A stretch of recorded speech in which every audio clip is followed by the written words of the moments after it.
හරි. අපි බලමු දැන් මේකේ අනුකලනේ තියෙනවා. අනුකලනයට කලින් ඒකේ ප්‍රකාශනයේ භින්න භාග වලට කඩා ගන්න ඕන. එතකොට ඒක මුලින්ම ලියාගමු මේ විදිහට. 1 ඍණ x වර්ග ධන 1. හරි. දැන් මේකේ අපි මේක අපිට පුළුවන් 1 ඍණ x වර්ග කඩා ගන්න සාධක වලට 1 ඍණ x 1 ධන x විදිහට.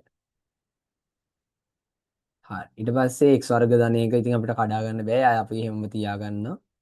තියාගෙන ඒක හරියට දාගෙන ඊට පස්සේ මෙයාගේ ලවය ලියද්දි අයි මෙයාගේ මෙතනට a කියන නියතයක් දාගන්නවා මෙතන b කියන නියතයක් දාගන්නවා ඊට පස්සේ මෙයාගේ හරේ වර්ගජ ප්‍රකාශනය වර්ගජයක් විදිහට තියෙනවා يعني දෙකේ බලයක් විදිහට තියෙනවා නම් මෙයාගේ මාත්‍රය අපි උඩට දාගන්න ඕන cx ධන d ආකාරයේ ප්‍රකාශනයක් තමයි උඩට එන්නේ හරි ඊට පස්සේ ඔහොම ලියාගෙන ඊට පස්සේ අපි මේකේ ab cd කියන නියත හතර හොයාගන්න ඕන හරි එතකොට මම කරන්නේ මේක සමානයි මම මේකේ පොදු හරයක් හදාගන්නවා පොදු හරයක් හදාගනිද්දි මට මෙතන එන 1 ධන x 1 ඍණ x x වර්ගයේ ධන 1 කියන එක. එතකොට මේකේ a කියන එක්කෙනාට ඉතුරු වෙන 1 ධන x ඉන්නවා. එහෙනම් 1 ඍණ x 1 ධන x වර්ගය කියලා අපි ලියන්න පුළුවන්. ධන p වාරයක් 1 ඍණ x ඉන්නවා නම් 1 ධන x x වර්ගයේ ධන 1 කියලා එනවා. 1 ධන x වර්ගයේ x වර්ගයේ ධන 1 දෙකම එකයි. එහෙනම් මට මෙහෙම ලියන්න පුළුවන්. ධන ඊට පස්සේ මෙතනින් අපිට ඉතුරු වෙනවා cx ධන d එතන x වර්ගයේ ධන එකක් ඉන්න. ඊට පස්සේ ඉතුරු වෙලා ඉන්නේ 1 ධන x එකයි 1 ඍණ x එක අපිට ඉතුරු වෙලා ඉන්නවා. හරි. දැන් තියෙන්නේ දැන් අපි මේ පැත්තේ මේ විදිහට මෙයා ඉන්නවා 1 ඍණ x වර්ගයේ ධන 1 කියන එක ඉන්නවා. හරි. එතකොට මේකේ අපිට පුළුවන් මෙන්න මේ විදිහට මේක හදන්න. දැන් මෙයාගේ හරය දෙපැත්තම සමානයි. එතකොට අපිට ලවය සමාන කරන්න තියෙනවා. ලවය සමාන කරන්න පුළුවන් මේ විදිහට.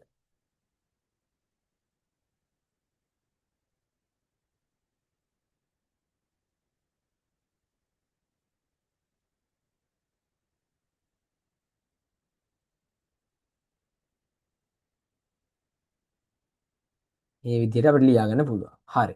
ඊට පස්සේ අපි කරන්නේ එක එක ප්‍රකාශන වල, ඒ කියන්නේ x වල එක එක මාත්‍රයන් වලදී අය බලනවා මෙයාගේ සංගුණක සමාන කරලා. එතකොට ඒක අපිට කරගන්න පුළුවන් මෙන්න මේ විදිහට. මම මුලින් බලනවා x ඝනය. x ඝනයේ මාත්‍රය මම බලනවා. එතකොට x ඝනයේ මාත්‍රය ගත්තොත් මේ වම් අත පැත්තේ x x ඝනය කියලා පදයක් නැහැ. ඒ කියන්නේ යාගේ සංගුණකයේ බිඳුවක් වෙනවා. දකුණු අත පැත්ත ගත්තොත් එහෙනම් මෙයාගේ මෙතන මේ x එක මෙතන ඍණ x එකයි x වර්ගය වැඩි වෙලා අපිට ඍණ x ඝනයක් හැදෙනවා. මෙතන x එකයි මෙතන x වර්ගය වැඩි වෙලා x ඝනයක් හැදෙනවා. මෙතන x එකයි මෙතන x එකයි මෙතන ඍණ x එකයි වැඩි වෙලා අපිට ඍණ x ඝනයක් හැදෙනවා. එතකොට අපිට මේ වල සංගුණක වෙන්නේ මෙතන ඍණ ඍණ ax ඝනය. ඒ කියන්නේ මෙතන අපිට එන සංගුණක වෙන්නේ ඍණ a. මෙතනින් අපිට හැදෙනවා ධන b කියලා සංගුණකයක්. මෙතනින් අපිට හැදෙනවා ඍණ c කියලා සංගුණකයක්. ඔන්න ඒකට අපිට ගන්න පුළුවන්. හරි. ඊට පස්සේ බලනවා x වර්ගයේ මාත්‍රය x වර්ගය කියන එක බලන. ඒතර යාගේ සංගුණක තමයි බලන්නේ. එතකොට ඒකෙත් වම් පැත්තේ සංගුණකේ බිඳුවයි මේකේ ගත්තම අපිට හදා ගන්න පුළුවන් විදිය තමයි මෙතන එක වැඩි කරන්න පුළුවන් මේ x වර්ගයෙන්. එතකොට අපිට x වර්ග පදයක් හැදෙනවා. අන්න එතකොට එයාගේ සංගුණක වෙන්නේ a කියලා එනවා. මෙතන අපිට හදා ගන්න පුළුවන් මෙතන x වර්ගේ මේ එකත් එක වැඩි කරලා x වර්ග පදයක් හැදෙනවා. එතකොට එයාගේ සංගුණකය ධන b කියලා එනවා. මෙතන අපිට හදන්න පුළුවන් මේක මම ලියා ගන්නවා මෙන්න මේ විදිහට ලීසි වෙන්නේ. මෙයා ඇත්තරම 1 ඍණ x වර්ගය. හරි. එතන මෙතන මේ x වර්ගයේ පදේ මේ dත් එක වැඩි වුණොත් තමයි අපිට x වර්ගය කියන පදයක් හදා x වර්ගයෙන් පදයක් හදාගන්න පුළුවන්. එතකොට එයාගේ සංගුණක එනවා ඍණ d කියන සංගුණක එනවා. හරි. දැන් ඒ කියන්නේ මේක පළවෙනි ප්‍රකාශනය මේක දෙවෙනි ප්‍රකාශනය කියලා අපිට ගන්න පුළුවන්. ඊට පස්සේ අපිට ගන්න පුළුවන් x කියන එක එනවා. x ගත්තට පස්සේ ඒකේ x පදයක් වම් අත පැත්තේ නැහැ. එහෙනම් එයාගේ සංගුණක බිඳුවක් කියලා අපිට ගන්න පුළුවන්. එතකොට දකුණු අත පැත්තේ ගත්තොත් එහෙම එයාගේ x හදා ගන්න පුළුවන් වෙන්නේ මෙතන ඍණ x එක මේ එකත් එක වැඩි කරලා. එතකොට එයාගේ සංගුණක ඍණ a කියලා එනවා. මෙතන ගත්තම එක් වරක් x එකයි ඒකෙන් b එක හදනවා දෙකෙන් ධන b කියලා එනවා. මෙතන අපිට හදා ගන්න පුළුවන් විදිය තියෙන්නේ මෙතන cx එක මෙන්න මේ එකත් එක වැඩි කරලා විතර x පදයක් හදා ගන්න පුළුවන්. එහෙනම් අපිට මෙතන එනවා ධන c කියලා ප්‍රකාශනය. ඒතර ඕක මම ගන්නවා 3 කියලා. ඊට පස්සේ අපිට ගන්න පුළුවන් x බිඳුවේ බලය. x බිඳුවේ බලය කියන්නේ නියත පදේ. නියත පදේ ගත්තම ඒ එතන වම් අත පැත්තේ ඉන්න අපිට 1. ඒක අපිට ගන්න පුළුවන් මෙතන ගත්තම ඍණ මෙතන අපිට එක් වරක් එකෙන් තමයි ඕක හදන්න පුළුවන්. ඊට පස්සේ මෙතනින් හදන්න පුළුවන් එක් වරක් එකෙන් මෙතන හදන්න පුළුවන් d වාරයක් එකෙන් තමයි මේක හදන්න පුළුවන්. ඒතර අපිට ඒක ලියන්න පුළුවන් a ධන b මෙතනින් අපිට එනවා ධන d කියලා. ඔන්න ඔය විදිහට අපිට සමීකරණ හතරක් ගන්න පුළුවන් නොදන්න පද හතරයි. එතකොට සමීකරණ හතරකින් අපිට මේක හොයාගන්න පුළුවන්. හරි. එතකොට දැන් අපි බලමු මේකේ අපි B වල AB අතර ප්‍රකාශනයක් ගමු. මම ඒකට කරන්නේ මුලින්ම 1 කියන එක්කෙනයි 2 කියන 3 කියන එක්කෙනයි මම එකතු කරනවා ප්‍රකාශන දෙක. ඒතර එකතු කරාම මට එනවා බිඳුව සමානයි මේකේ ඍණ A ඍණ A ධන B ධන B ඍණ C ධන C. ඍණ C ට ධන C කපලා යනවා. ඒතර අපිට එනවා ඍණ 2A ධන 2B කියන එක එනවා. ඒතර ඒකෙන් මට ගන්න පුළුවන් ප්‍රකාශනවා A සමානයි B කියලා මට ගන්න පුළුවන්. ඒ වගේම මම ගන්නවා 2යි 4යි මම එකතු කරනවා. 2යි 4යි එකතු කරාම මට එනවා මෙතන A ඉන්නවා B ඉන්නවා ඍණ D ධන D කියලා ඉන්නවා. ඒතර A දෙන්න කැපෙනවා. ඒතර අපිට ගන්නවා වම් මත පැත්තේ එකතු කරොත් අපිට එනවා 1යි කියලා 1 සමානයි A ධන B කියලා එනවා. 2යි A ධන 2යි B කියලා. මෙහෙම එනවා. එතකොට දැන් අපි ආයි සමීකරණ දෙකක් අරන් තියෙනවා. ඔය විදිහට. ඊට පස්සේ මම කරන්නේ මේක දැන් අපි දන්නවා A සමානයි B කියලා. ඒතර මට මෙයාව ලියන්න පුළුවන් 1 සමානයි මම මේක ලියා ගන්නවා B එක A විදිහට. A වලින් ලියාගෙන. ඒතර මට මෙතන එනවා A සමානයි 1 බෙදීම 4යි කියලා එනවා. එහෙනම් අපි දන්නවා මේ පස්වෙනි සමීකරණයෙන් අපිට ගන්න පුළුවන් A සමානයි B කියලා. එතකොට A සමානයි B කියලා ගන්නවා කියන්නේ ඒකෙන් B සමානයි 1 බෙදීම 4ක් කියලා අපිට ගන්න පුළුවන්. හරි. ඊට පස්සේ දැන් අපි හොයාගන්න ඕන D වලට. D එකයි C එකයි හොයාගන්න ඕන. එතකොට ඒක අපිට ගන්න පුළුවන්. දැන් අපි A එකයි B එකයි දන්නවනම් මම මෙන්න පළවෙනි සමීකරණයට C B AB ආදේශ කරනවා. AB ආදේශ කරනවා. එතකොට AB ආදේශ කරාම මට මේකේ සමීකරණ ගන්න පුළුවන් බිඳුව සමානයි ඍණ A කියන්නේ ඍණ 1 බෙදීම 4යි. B කියන්නේ ධන 1 බෙදීම 4යි. ඍණ C කියලා අපිට මේ ප්‍රකාශයෙන් ගන්න පුළුවන්. එතකොට ඒකෙන් මට C වලට එනවා බිඳුවයි කියලා. ඒ වගේම මට පුළුවන් දෙවනි ප්‍රකාශනයට දෙකට AB අගයන් ආදේශ කරන්න. හරි. ඒක ආදේශ කරාම මට මෙතන එනවා බිඳුව සමානයි 1 බෙදීම 4 ධන 1 බෙදීම 4 ඍණ D කියන එක නේද? එතකොට මට ගන්න පුළුවන් D සමානයි භාගය කියලා. එතකොට අපි ඕන කරන සංගුණක ටික අපි හොයාගත්තා. ඒ කියන්නේ A කියන්නේ 4න් 1යි, B කියන්නේ 4න් 1යි, C කියන්නේ බිඳුවයි, D කියන්නේ භාගයයි. එතකොට අපිට මේක මෙතන මේ උඩ තියෙන ප්‍රකාශනය අපිට ආයේ මේ විදිහට ආදේශ කරලා ලියන්න පුළුවන්. ඒක ලිව්වම මට එනවා 1 ඍණ x වර්ග x වර්ගයේ ධන 1. එයා මට ලියන්න පුළුවන් මෙතනට ආදේශ කළා බින්න භාග කඩලා ලියන්න පුළුවන් 1 බෙදීම 4යි 1 ධන x ධන 1 බෙදීම 4යි 1 ඍණ x ඒ වගේම c කියන එක නෑ සංගුණක බිඳුවක් වෙන. ඒතර d කියන එක නෑ විතරයි එන්නේ. ඒතර d කියන එක නෑ භාගය. එතකොට මේ විදිහට අපිට ලියන්න පුළුවන්. ඔන්න ඔය විදිහට බින්න භාග කඩා ගන්න පුළුවන්. හරි. හරි. ඊට පස්සේ අපිට කියනවා මේක අනුකරණීය විදිහට හදාගන්න කියලා. දැන් අපි ප්‍රකාශනයක් ගත්තා.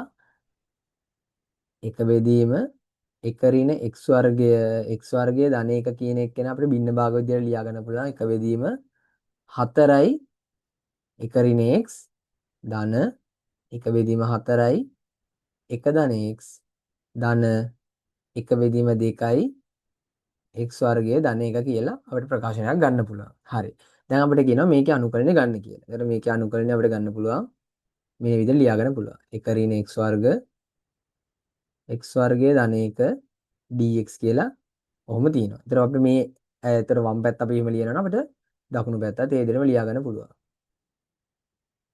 ඔය විදිහට මේකේ කොටු වරහණක් දාන්න ඕන.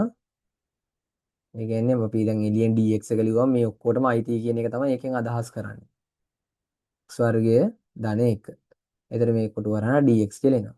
එතන මට පුළුවන් මේක එකතු කිරීම වෙන් කරලා ලියා ගන්න. එතන මට පුළුවන් 1 බෙදීම 4යි 1 ඍණ x dx කියලා මෙතන ලියා ගන්න පුළුවන්. ධන අනුකරණය 1 බෙදීම 4යි 1 ධන x dx කියලා එනවා. ධන මේකේ මට එනවා දෙවාරයක් x වර්ග ධන 1 අනුකලනය dx කියලා මට වෙන වෙනම ලියා ගන්න පුළුවන්. හරි. ඊට පස්සේ මේක මම වෙන වෙනම අනුකලනය කරා මට මේ 4 කියන නියත එළියට ගන්න පුළුවන් එක බෙදීම 4ක් කියලා.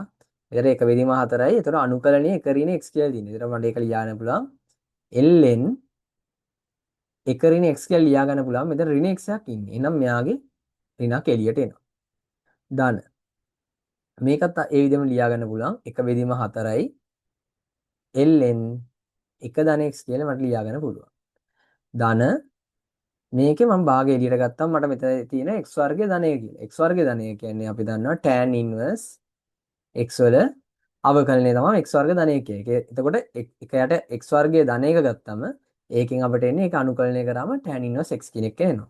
ඒත් අපි දන්නවා මේක අනිශ්චිත අනුකලනයක් නිසා අපි අභිමත නියතයක් දාන්න ඕන.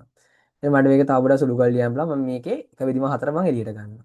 එක බෙදීම 4 එළියට ගත්තා ඊපස්සේ මට මෙතන ඇතුළේ ඉතුරු වෙනවා ln එක ධන x එක මම ඉස්සරහට ගන්නවා ඍණ ln එක ඍණ x. එහෙම ලියාගන්න පුළුවන්. ධන භාගයයි tan inverse x ධන c මට ලියාගන්න පුළුවන්. එතකොට මට මේක ලියාගන්න පුළුවන් log වල එකතු කිරීම අඩු කිරීමක් දෙයක් තියෙනවා නම් අපිට ඕක බෙදීමක් විදිහට ලියාගන්න පුළුවන්. ln එක ධන x බෙදීම එක ඍණ x ධන භාගයයි tan inverse x ධන c. ඔන්න ඕක තමයි අපිට ඒකේ උත්තරේ එන්නේ. හරි. ඊට පස්සේ බලමු අපි ඒකේ දෙවෙනි කොටස. දෙවෙනි කොටස ගත්තොත් ඒකේ තියෙනවා sin x ඍණ cos x සමානයි t කියලා තියෙනවා. එතකොට එයාලා කියනවා sin 2x කියන එක්කෙනා t වලින් ප්‍රකාශ කරනවා. හරි. එතකොට අපිට පුළුවන් මේක මම කරන්නේ දෙපැත්තම වර්ග කරනවා. sin x ඍණ cos x වර්ගය සමානයි t වර්ග කියලා එනවා. දෙපැත්තම වර්ග කරනවා. ඊට පස්සේ මම කරන්නේ මෙයා ප්‍රසාරණය කරනවා. ප්‍රසාරණය කරාම sin වර්ග x ධන cos වර්ග x ඍණ 2යි sin x cos x කියලා එනවා. හරි. එතකොට අපි දන්නවා මේකේ අගය මේකේ අපිට ලියන්න පුළුවන් සර්වසාම්‍ය sin 2x. එතකොට මෙතන තියෙන සර්වසාම්‍යයෙන් අපි දන්නවා මෙයාගෙන් එන්නේ අගය 1යි කියලා. එතකොට මේක ලියන්න පුළුවන් 1 ඍණ sin 2x සමානයි t වර්ගය කියලා එනවා. එතකොට sin 2x කියන්නේ 1 ඍණ t වර්ගය කියලා ගන්න පුළුවන්. ඔක තමයි පළවෙනි කොටසෙන් කියන්නේ. ඊට පස්සේ දෙවෙනි කොටසේ තියෙන අනුකලනය. එතකොට ඉහත ආදේශයේ භාවිතයෙන් අනුකලනය කරන්න කියලා තියෙනවා. ඒ කියන්නේ sin x ඍණ cos x සමානයි t කියන ආදේශය පාවිච්චි කරලා මේක කරන්න කියලා කියනවා. හරි. අපි දැන් බලමු ඒක කොහොමද කරන්න කියලා. එතන මේකේ තියෙන නිශ්චිත අනුකලනය 0.5 බෙදීම 4. එතන තියෙනවා sin x ධන cos x බෙදීම 9 ධන 6යි sin 16යි sin 2x කියලා තියෙනවා. dx. හරි. අපි දැන් ආදේශය හදාගමු. එතන ආදේශය තියෙන අපිට කොහොමද? sin x ඍණ cos x සමානයි t කියලා අපිට තියෙනවා. හරි. දැන් මුලින් මේක අවකලනය කරොත් අපිට එනවා dt/dx එක හෙව්වොත් cos x ධන sin x කියලා අපිට මේක ගන්න පුළුවන්. ඒතර අපි මේක අවකලනය කරාම මේ විදිහට එනවා. ඒතර අපිට dx කියන එක නම උක්ත කරොත් මට එනවා dt බෙදීම cos x ධන sin x කියලා එනවා. ඒතර අපි මේක මේ විදිහට තියාගමු. ඊට පස්සේ මෙතන මම ගන්නවා දැන් අපේ සීමාව. ඒ කියන්නේ දැන් කොහෙටද මේක යන්නේ කියලා අපි දැන් හොයන්න එපා. ඒතර x එක බිඳුවට ආසන්න වෙද්දී මෙයාගේ t එක යන්නේ. එතකොට sin බිඳුව බිඳුවයි ඍණ cos බිඳුව එකයි. එහෙනම් ඍණ එකට තමයි මෙයා ආසන්න වෙන්නේ. ඒ වගේම x එක 5 බෙදීම 4ට ආසන්න වෙද්දී t එක ආසන්න වෙන්නේ 5 බෙදීම 4 දානවා කියන්නේ 1 බෙදීම මූල 2 1 බෙදීම මූල 2 අඩු වෙනවා. ඒතර බිඳුව තමයි ආසන්න වෙන්නේ. එතන අපිට මෙයාව ලියා ගන්න පුළුවන් මෙන්න මේ විදිහට. ඍණ බිඳුවේ ඉන්න බිඳුවට ආසන්නදී මෙයා යන්නේ ඍණ එකට. මෙයා මෙතනට යන්නේ බිඳුවට. යනවා නම් අපිට මේක ලියා ගන්න පුළුවන් sin x ධන cos x බෙදීම. මෙතන 9 ධන දැන් අපි මේකේ sin 2x එක අපි හොයාගත්තා t වලින්. ඉතින් මම ඒක මෙතනට ආදේශ කරනවා t වලින් හොයාගත්ත එක. හරි. දැන් මම මෙතන sin x ධන cos x එක වෙනස් කරන්නේ නැහැ. මොකද දැන් මට පේනවා මෙතන මම dx එක වෙනුවට මෙන්න මෙතන මේ dx එක ආදේශ කරාම මට මේ cos x ධන sin x එක කපලා යනවා. එහෙනම් මම ඒක හැමම දාගන්නවා. sin x ධන cos x. එතන මේ සම්පූර්ණ මෙයාට මේ උඩ එක්කෙනා අයින් වෙලා යනවා. එතන මට මේකෙන් එනවා බිඳුවට ආසන්න වෙනවා dt බෙදීම මේකම පොඩ්ඩක් සුදු කරා මට එනවා 25 ඍණ 16 t වර්ග කියලා මට මෙතනින් එනවා. හරි. ඊට පස්සේ දැන් මේක තමයි අපි හොයන්න ඕන. එතන මට මේක කරගන්න පුළුවන් මේක වර්ග දෙකේ අන්තරයක් විදිහට මට කඩා ගන්න පුළුවන්. එතන මම මේක කඩාගත්තා මට මෙතන එනවා ඍණ 1 නම් බිඳුව වෙනකන් dt මම වර්ග දෙකේ අන්තරේ කඩා ගන්නවා 5 ඍණ 4යි t 5 ධන 4යි t කියලා මට මෙයාව මේ විදිහට මේ වෙන් කරගන්න පුළුවන් වර්ග දෙකේ අන්තරය. එතන මම මේකෙත් මම වෙනම මේක බින්න භාග හොයනවා. එතන මට මෙතන ඔන්න ඔය විදිහට තාම ප්‍රකාශයෙන් තියෙන 5 ඍණ 4යි t 5 ධන 4යි t කියලා තියෙනවා. එතන මට මේක ලියා ගන්න පුළුවන් a කියලා නියතයක 5 ඍණ 4යි t ධන b බෙදීම 5 ධන 4යි t. දැන් ඕකේ ab හොයන්න ඕන. ab හෙව්වට පස්සේ අපිට මේක එනවා දැන් මේකේ අර වගේම සංගුණක සමාන කරන්න ඕන. 5 ධන 4යි t ධන b 5 ඍණ 4යි t. ඒක සංගුණක සමාන කරලා ඊට පස්සේ අපිට මේකෙන් ගන්න පුළුවන්. ඒතර මම මුලින් බලනවා t කියන එකේ සංගුණක සමාන කරනවා. ඒතර වම් මත පැත්තේ නෑ. එහෙනම් බිඳුවයි. සමානයි. මේ පැත්තේ ගත්තම 4යි a. ඍණ 4යි b කියලා එනවා. ඒතර මට ඒකෙන් එනවා a සමානයි b කියලා ප්‍රකාශනයක් ගන්න පුළුවන් 1. ඊට පස්සේ මම සලකනවා නියත. එහෙනම් t බිඳුවේ බලය. ඕ නියත කියලා යන්න පුළුවන් අපිට. t බිඳුවේ බලය. t බිඳුවේ බලය ගත්තට පස්සේ මේ පැත්තේ ඉන්නවා 1. වම් මත පැත්තේ 1 ඉන්නවා. මේ පැත්තේ 5යි a ධන 5යි b කියලා ඉන්නවා. දැන් අපි දන්නවා a සමානයි b කියලා. ඒකට අපිට ගන්න පුළුවන් 5යි a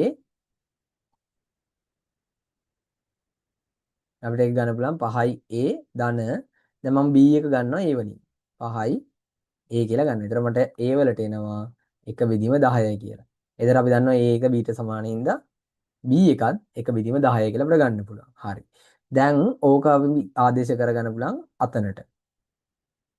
5 ඍණ 4යි t 5 ධන 4යි t. ඒතර ඕකෙන් කියන්නේ මෙන්න මේ වගේ එකක් තමයි 10 5 ඍණ 4යි t ධන 1 බෙදීම 5 ධන 4යි t. ඔන්න ඔය විදිහට අපිට ගන්න පුළුවන්. හරි. දැන් මේකට දාගන්න ඕන. ඒ කියන්නේ මෙතන අනුකලනයට දාගන්න ඕන. මම මේක ලියන්න බුණා ඍණ බිඳුවේ ඉඳන්.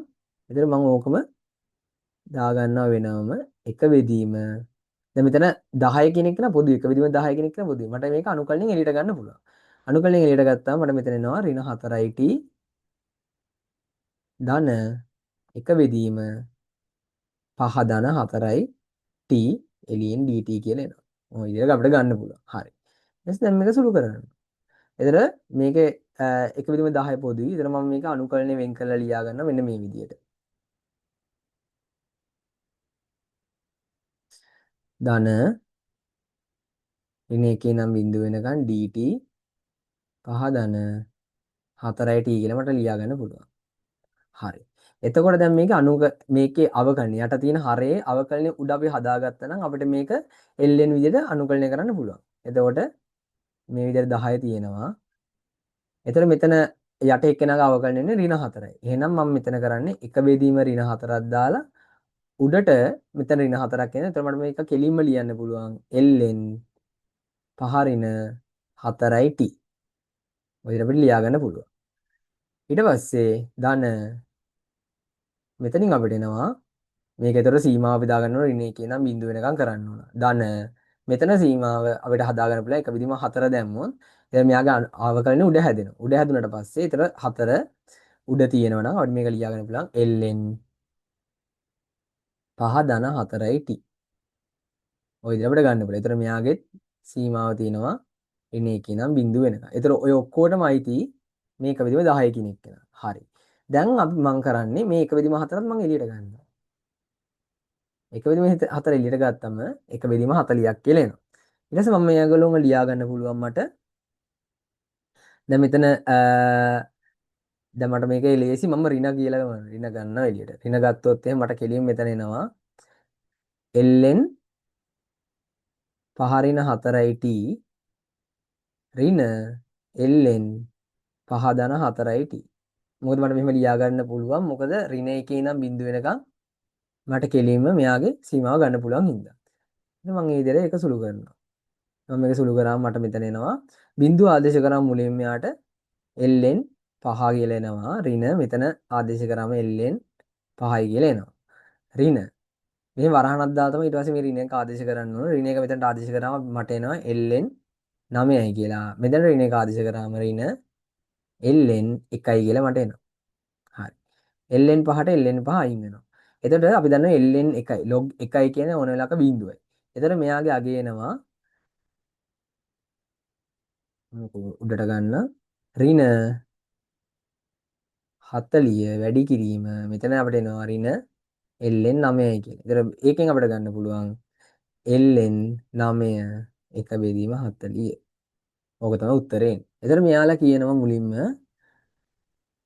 අපිට කියනවා ai දන්න bj හොයන්න කියලා. හරි. ඒතර මොකක්වත් කරන්න නැති a කියන්නේ නියතයක් නිකම් වැඩි කරන්න තියෙනවා. ඒතර අපිට කෙලිම ගන්න පුළුවන් බිංදුව ඉඳන් 5 බෙදීම 2 වෙනකන් a cos x බෙදීම a cos x ධන b sin x කියන එක අපිට ගන්න පුළුවන්.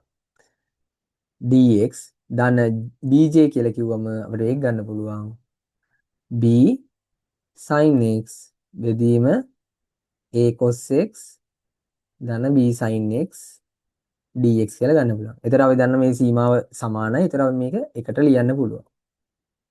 මේ කට්ටේ මේකට දැම්මට පස්සේ අපිට එනවා a cos x ධන b sin x බෙදීම a cos x ධන b sin x කියන එක අපිට හැදෙනවා. dx. එතකොට මේකේ උඩ යට එහෙම කපලා යනවා. එතකොට ඉතුරු වෙනවා බිංදුව ඉඳන් 5 බෙදීම 2 වෙනකන් dx කියන එක නේන. එතකොට අපිට මේකේ උත්තරය එනවා x කියලා. එතකොට සීමාව තියෙනවා බිංදුව ඉඳන් 5 බෙදීම 2. ඒ කියන්නේ මෙයාගේ උත්තරය අපිට එනවා 5 බෙදීම 2යි කියලා. හරි. ඊට පස්සේ දෙවෙනි එකේ කියනවා i හා j හි තවත් ඒක සම්බන්ධතාව ලබාගෙන i හා j හි අගයන් හොයන්න කියලා. හරි. මේකට ගන්න පුළුවන් අනිත් සම්බන්ධය තමයි මෙහෙම. අපිට මේක පුළුවන් a දැන් අපි ගත්තොත් මෙන්න මේ පල්ලෙහා ඉන්න හරේ අපිට අවකලනය කරොත් තමයි අපිට උඩ අවකලනය කියන්නේ හරේ අවකලනයේ ලවය හදාගන්න පුළුවන් නම් අපිට මේ ln විදිහට ගන්න පුළුවන්. එතකොට අපි මේක පොඩ්ඩක් අවකලනය කරලා බලමු කොහොමද එන්නේ කියලා. b sin x කියලා ඕක අවකලනය කරොත් එහෙනම් අපිට එනවා ඍණ a sin x ධන b cos x කියලා. හරි. අපිට මේ විදිහටම හදාගන්න පුළුවන්. දැන් මෙතන යට ඉන්න එක්කෙනාගේ අවකලනය අපිට උඩ එන විදිහට හදාගන්න පුළුවන්. එතන මම ඒක කරගන්න ඕන මේ විදිහට. දැන් මම ඒක මේ විදිහට ලියාගත්තොත් 5 බෙදීම 2යි. ඔක මේ විදිහට ලියාගත්තොත්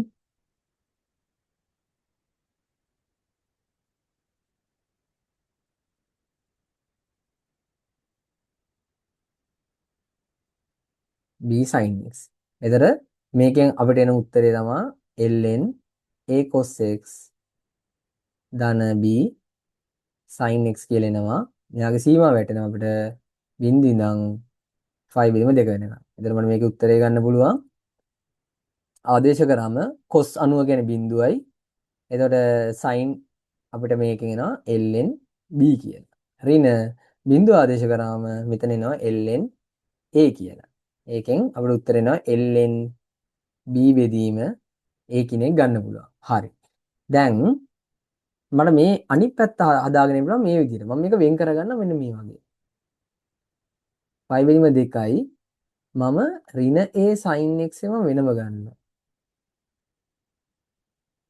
a cos x ධන b sin x dx ධන මේක මට ගන්න පුළුවන් බිංදුව ඉඳන් 5 බෙදීම 2 වෙනකන් b cos x dx බෙදීම a cos x b sin x කියන විදිහට මට ගන්න පුළුවන්. හරි.